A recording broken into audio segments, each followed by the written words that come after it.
Good morning, everyone. Hey, you know what today is, don't you? Coffee Shop Thursday. Look at that. Got a mug with my pal, the chicken rooster, who's down there crowing away right now. Great cup of coffee. I'm thinking maybe I'm going to have to get a cup with a picture of a cat on it pretty soon because that lady right there, Berta, keeps following me around and it's going to jump right on my Bible here in just about 2 seconds. Hey, yeah, it's Coffee Shop Thursday, so we're talking about Scripture, what it means for us. And on Thursdays, we've been following along with the alternate Old Testament reading, which is kind of a consecutive reading, moving through the book of Kings right now. We're in 2 Kings, and Elisha has inherited the role of the main prophet of Israel from Elijah, and things are starting to get rolling for him. But there's a real interesting story, and you probably remember it from your Sunday school days, and it even shows up in our lectionary in one of the cycles, and I can't remember exactly which one now, but I believe it's during the Epiphany season. And you have this individual whose name was Naaman. Now, Naaman was a general of an army of Aram. And Aram, well, let's put it this way. Aram was not the kindest friend to Israel. The two countries often got into a tiff with each other. One would win one time, then the next one would win, back and forth, back and forth. But what's important is this. Naaman was a pretty powerful general. He wasn't the king, but he was the top-notch leader as far as the military forces went. And he had one issue that wasn't too cool, and that was he had what the Bible describes as leprosy. Now, leprosy in the Bible covered a whole host of different skin diseases, not just the one that kind of eats away at your flesh that we often think about, but more than just that. So evidently, in order for him still to be able to control his troops, it wasn't the worst of the skin diseases, but nonetheless, one that bothered him and probably kept him out of a lot of social circles. All right, so what's this story all about? Well, just to put it all real briefly in a nutshell, and I'll race right through it. Naaman has this disease. He wants to do something about it. His wife says, hey, I have a servant girl who said there's this prophet in Israel who can heal you. And Israel? So he goes and tells the king who really likes Naaman, writes a letter to the king of Israel and sends all this money and stuff to him and says, hey, I hear that you can heal my top-notch general here, Naaman. Here, take all this stuff and do it. The king of Israel is now running a little bit scared because, hey, I'm not God. I can't do this. What's he doing? Is he trying to instigate another war with us? So he's ready to send Naaman back with all the money and everything and say, forget it, not doing it, when Elisha shows up on the scene to save the day. Elisha says, hey, send Naaman to me. Naaman goes to him, and Elisha doesn't even go out of the house to meet him, doesn't greet him, doesn't see him at all.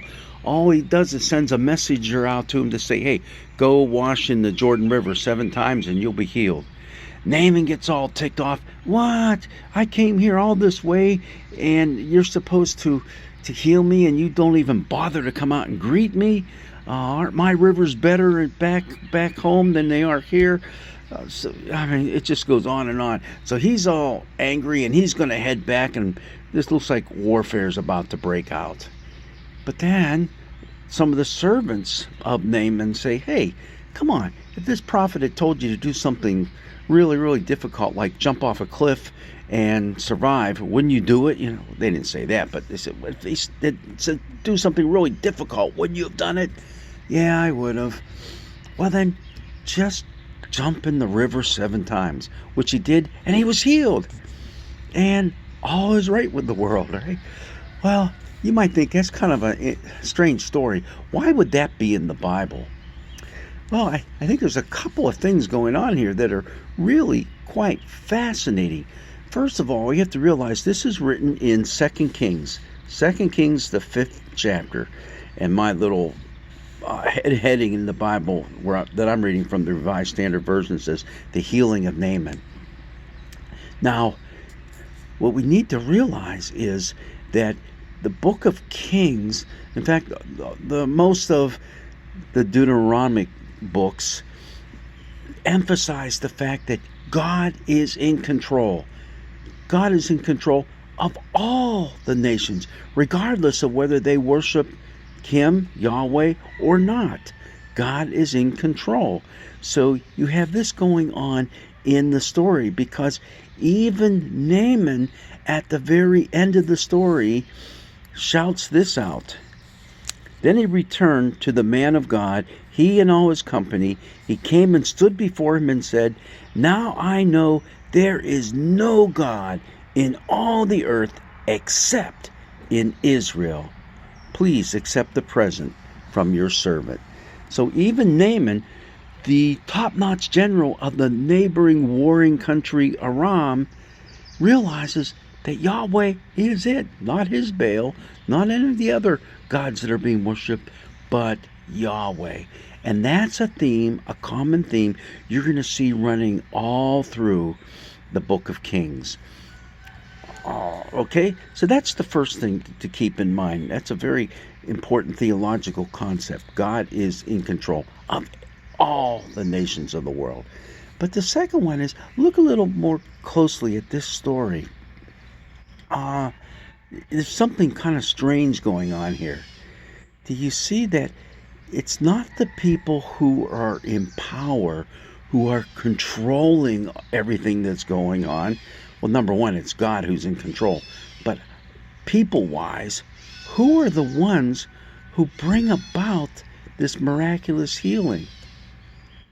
In each and every instance, it's those who aren't in control. It's the servants who do it. Number one, it's a servant girl who had been captured in one of Naaman's excursions into Israel, and they had captured her to be a slave back to Naaman's wife. So that's number one. And number two, it's Naaman's own servants who convince him, hey, don't be so bullheaded. Go and jump in the river 7 times, just like the prophet said. And he listens to them. In each instance, Naaman listens to people who are underneath him, beneath him, who he has control over. He listens to them. That's a miracle in and of itself. But it's showing that how God can work through those who are powerless. God is in their lives, not in the lives of the immensely powerful. I think that's a big point of this whole story being included in our Old Testament readings. That you just can't assume that everyone who is sitting on the throne, so to speak, or who is in control of massive armies, they're the ones that God works through. No, God works through you and me. He works through all of us. And we ought to be ready to be surprised by what God has in store next, and through whom He's going to work a miracle. Just kind of a cool story to look at it from that perspective. And again, I really do believe that is partially why this story is included in the 5th chapter of 2 Kings. All right. What do you say, great theologian? Yep. Not much more to say. She says that's exactly what's going on here. God's blessings be with you. Enjoy your wondrous day.